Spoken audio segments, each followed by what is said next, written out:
Hola, hola emprendedores, estamos de vuelta con la tercera parte del capítulo número 15. Este es el último video que grabo del libro Piense y hágase rico de Napoleon Hill, así que lo quise terminar el día de hoy.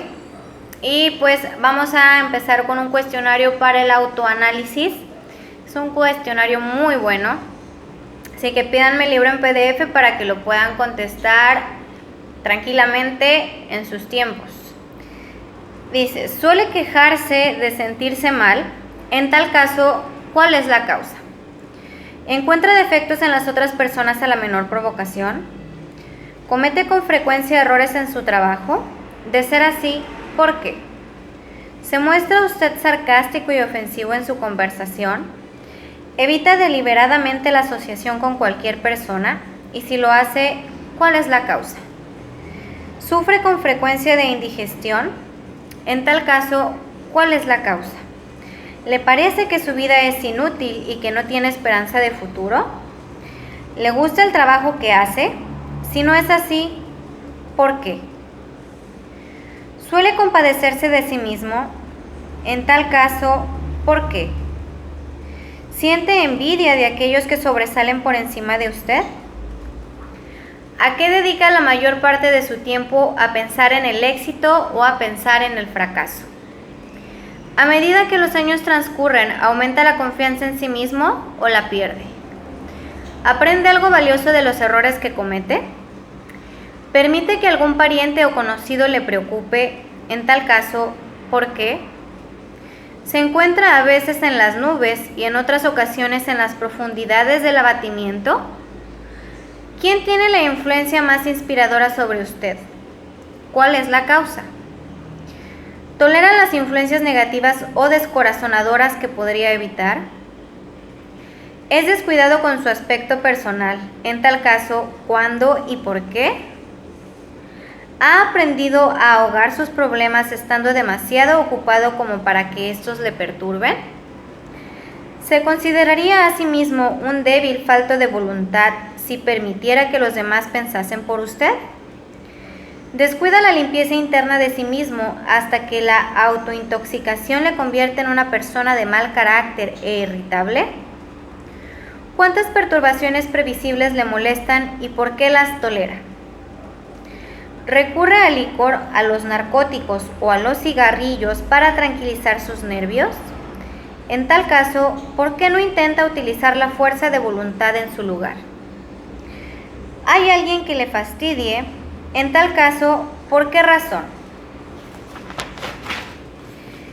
¿Tiene un gran propósito definido? ¿Cuál es y qué planes tiene para alcanzarlo? ¿Sufre usted alguno de los 6 temores básicos? En tal caso, ¿cuál o cuáles? ¿Dispone de un método para protegerse contra la influencia negativa de los demás? ¿Hace uso deliberado de la autosugestión para conseguir que su mente sea positiva? ¿Qué es lo que valora más, sus posesiones materiales o el privilegio de controlar sus propios pensamientos?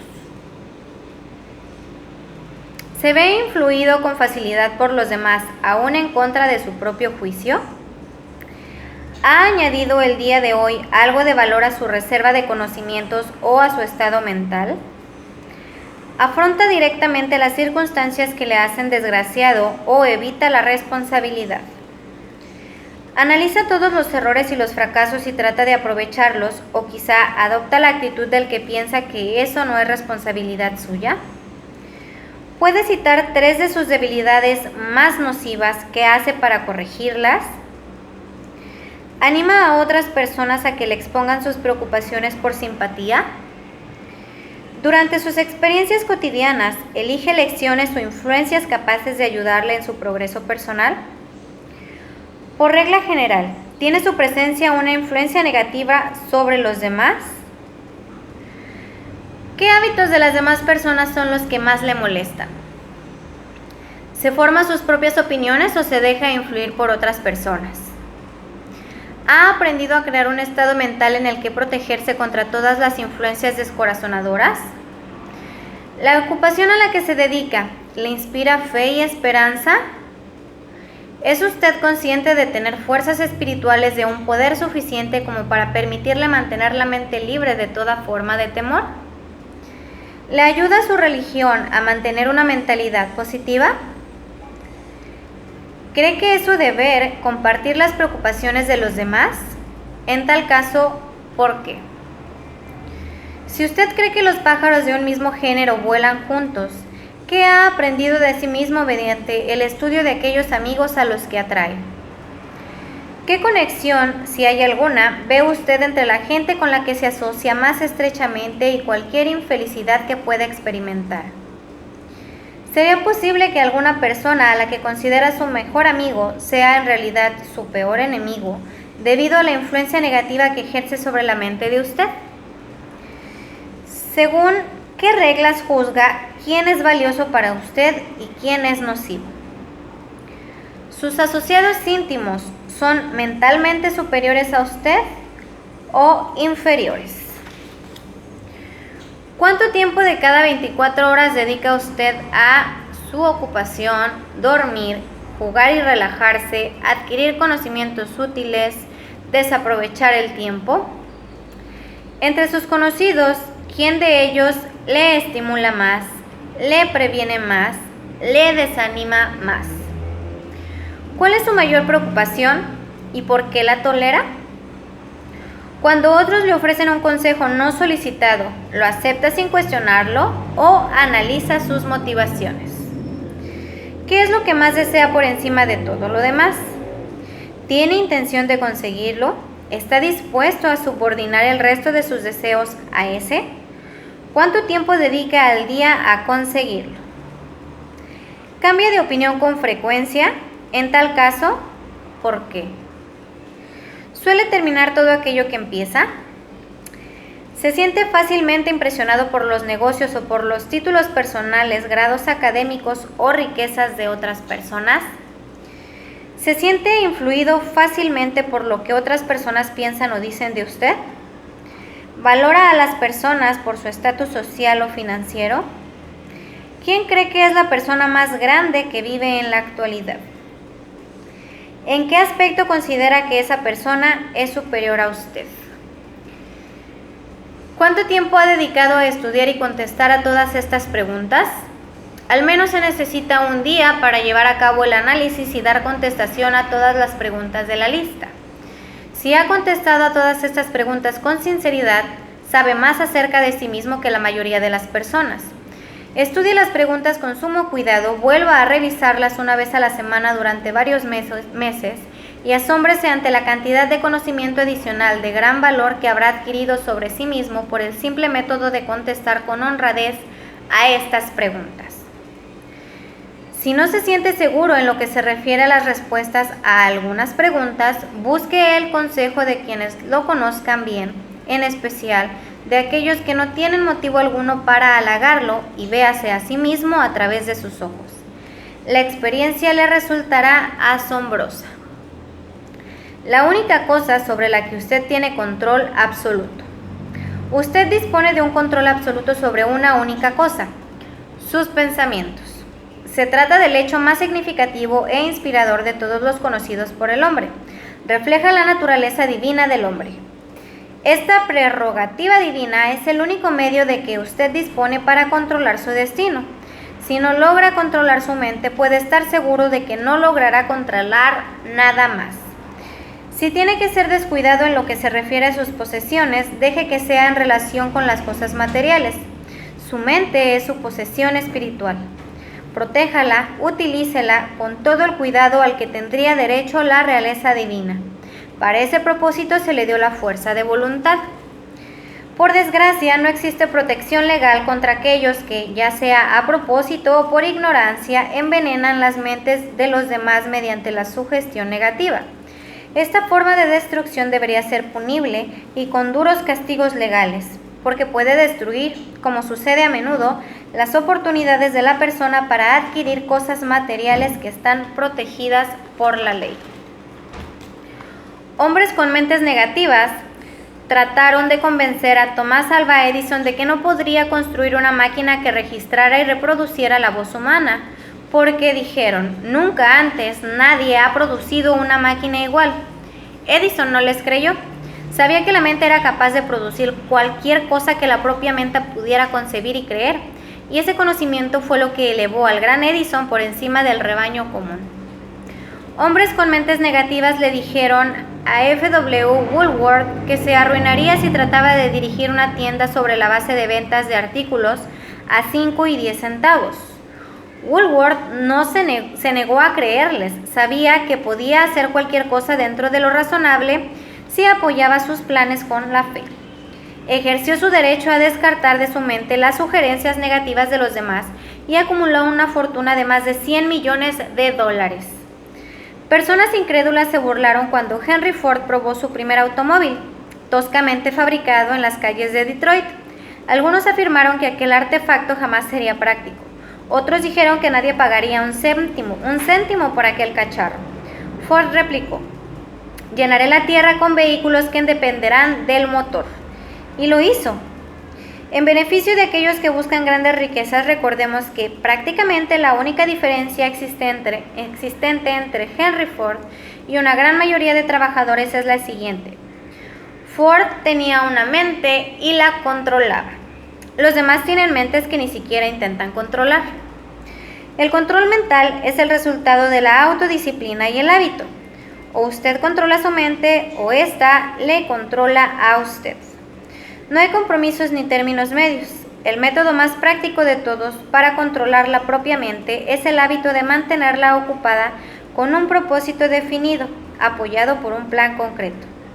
Estudie todo aquello que se sepa sobre cualquier hombre que haya alcanzado un éxito notable y observará que ese hombre tiene control sobre su propia mente, que ejercita ese control y que lo dirige hacia la obtención de objetivos definidos. Sin la existencia de ese control, el éxito no es posible. 55 coartadas famosas del viejo sí. Las personas que no alcanzan el éxito tienen un rasgo característico en común. Conocen todas las razones que explican el fracaso y disponen de lo que consideran que son toda clase de justificaciones o coartadas para explicar su propia falta de logros. Algunas de esas coartadas son inteligentes y unas pocas de ellas se hallan incluso confirmadas por los hechos, pero no se pueden utilizar excusas para no tener dinero. El mundo que nos rodea solo quiere saber una cosa: ¿ha alcanzado usted el éxito? Un analista del carácter compiló una lista de las excusas que suelen utilizarse con mayor frecuencia. A medida que lea la lista, examínese a sí mismo con cuidado y determine cuántas de estas excusas ha hecho suyas, si es que hay alguna. Recuerde también que la filosofía presentada en este libro hace que cada una de estas excusas hayan quedado obsoleta. Si no tuviera una esposa y una familia, si tuviera suficiente empuje, si tuviera dinero, si tuviera una buena educación, si pudiera conseguir un trabajo, si gozara de buena salud, si dispusiera de tiempo, si los tiempos fueran mejores, si otras personas me comprendieran, si las condiciones que me rodean fueran diferentes, si pudiera volver a vivir mi vida, si no tuviera miedo de lo que ellos dicen, si me hubieran dado una oportunidad, si ahora tuviera una oportunidad, si otras personas no lo hubieran conseguido por mí, si no sucediera nada que me detuviera, si fuera más joven, si pudiera hacer lo que quisiera, si hubiera nacido rico, si pudiera conocer a la gente adecuada, si tuviera el talento que algunas personas tienen, si me atreviera a imponerme,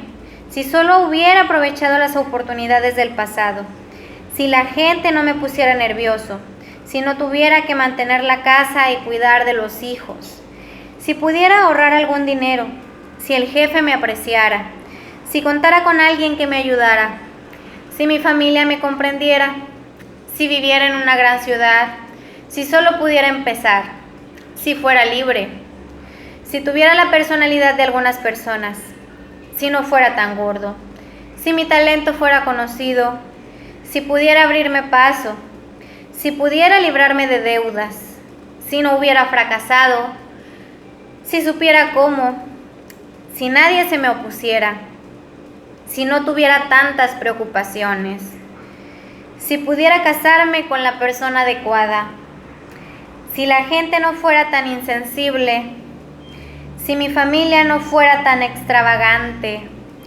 si estuviera seguro de mí mismo, si no tuviera la suerte en contra, si hubiera nacido bajo otro signo, si no fuera cierto que lo que tiene que ser será, si no tuviera que trabajar tanto, si no hubiera perdido mi dinero, si viviera en un barrio diferente, si no tuviera un pasado, si tuviera una empresa propia, si los demás me escucharan.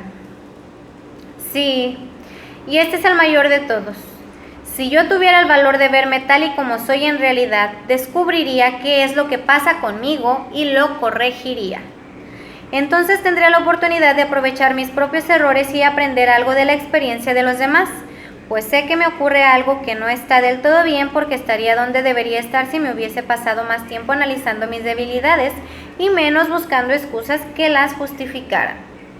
Encontrar excusas con las que explicar el fracaso es un pasatiempo nacional. El hábito es tan viejo como el ser humano y fatal para el éxito. ¿Por qué la gente se aferra a sus mezquinas excusas? La respuesta es evidente. Defienden sus excusas porque ellos mismos las crean. Toda excusa es hija de la propia imaginación y está en la naturaleza del hombre defender lo que es producto del propio cerebro. Encontrar excusas es un hábito profundamente arraigado. Los hábitos son difíciles de romper, sobre todo cuando ofrecen una justificación para algo que hemos hecho. Platón pensaba en esta verdad cuando afirmó: la primera y mejor victoria es conquistar el yo. Ser conquistado por el yo es, de todas las cosas, la más vergonzosa y vil. Otro filósofo pensaba en lo mismo cuando dijo: me llevé una gran sorpresa al descubrir que la mayor parte de la fealdad que veía en los demás no era más que un reflejo de mi propia naturaleza. Elbert Hubbard dijo: siempre ha sido un misterio para mí saber por qué la gente se pasa tanto tiempo engañándose a sí misma, creando excusas para justificar sus debilidades. Si ese tiempo se utilizara de un modo diferente, bastaría para curar la debilidad y entonces no necesitaríamos de ninguna excusa. Antes de terminar, quisiera recordarle que la vida es un tablero de ajedrez y el contrincante es el tiempo. Si usted duda antes de mover o descuida hacer el movimiento con prontitud, el tiempo lo vencerá. Usted juzga contra un contrincante que no tolera la indecisión. Es posible que hasta ahora usted haya tenido una excusa lógica para no verse obligado a exigirle a la vida aquello que usted mismo le ha pedido, pero esa excusa ha quedado obsoleta, porque ahora usted está en posesión de la llave maestra que abre la puerta de las cuantiosas riquezas de la vida. La llave maestra es intangible pero muy poderosa. Otorga el privilegio de crear en la propia mente un ardiente deseo de alcanzar una forma definida de riqueza. No hay ningún castigo por utilizarla, pero se ha de pagar un precio por no hacerlo. Ese precio es el fracaso. Si se la utiliza, en cambio, le espera una recompensa de enormes proporciones.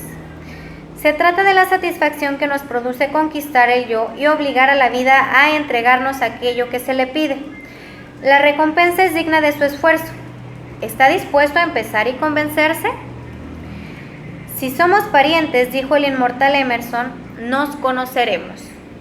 Para terminar, permítaseme adoptar su pensamiento y decir: si somos parientes, nos hemos conocido a través de estas páginas. Y aquí terminamos este libro, Piense y hágase rico, de Napoleón Hill. Si te interesa el libro en PDF, déjame tu correo en los comentarios y con muchísimo gusto te lo mando. Muchísimas gracias y el lunes los veo con un libro nuevo. Gracias.